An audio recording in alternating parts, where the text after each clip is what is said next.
भाइयों के बीच कैसा व्यवहार होना चाहिए, ये श्री राम और भरत से समझ सकते हैं। बुधवार 21 अप्रैल को राम नवमी है।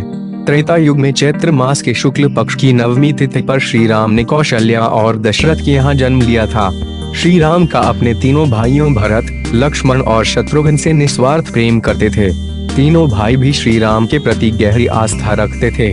जब श्री राम, लक्ष्मण और सीता अयोध्या छोड़कर वनवास के लिए निकले, उस समय वहां भरत और शत्रुघ्न मौजूद नहीं थे।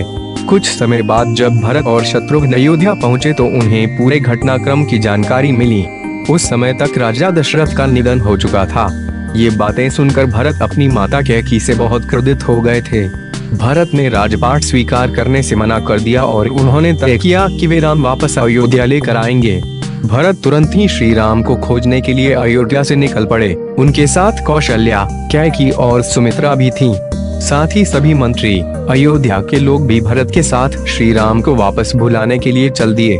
श्री राम, लक्ष्मण और सीता के साथ चित्रकूट में ठहरे हुए थे। भरत शत्रुघ्न के साथ तीनों माताएं, मंत्री, सेना और अयोध्या के लोग भी चित्रकूट पहुंच गए।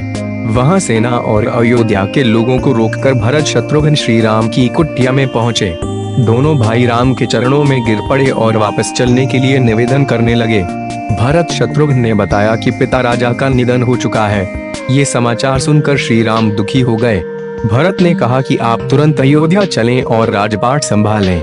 मैं आपका छोटा भाई, आपके पुत्र समान हूँ। कृपया मेरा निवेदन स्वीकार करें और मुझ पर लगे सभी कलंक को धोकर मेरी रक्षा करें। श्री राम ने भरत से कहा कि मैंने पिताजी को वचन दिया है कि मैं 14 वर्ष का वनवास पूरा करके ही अयोध्या वापस आऊंगा। तब तक तुम अयोध्या का पालन करो। तब भरत राम की चरण पादुका सिर पर रखकर अयोध्या लौट आए। उन्होंने अयोध्या के बाहर ही एक कुटिया बनाई और सिंहासन पर श्री राम की चरण पादुका रखकर एक सेवक की तरह राजपाट चलाया। सीख श्री राम और भरत का ये प्रसंग हमें बताता है कि भाइयों के बीच परस्पर निस्वार्थ प्रेम होना चाहिए। जब भाई एक दूसरे के सुख के लिए खुद का त्याग करते हैं तो इस रिश्ते में प्रेम हमेशा बने रहता है।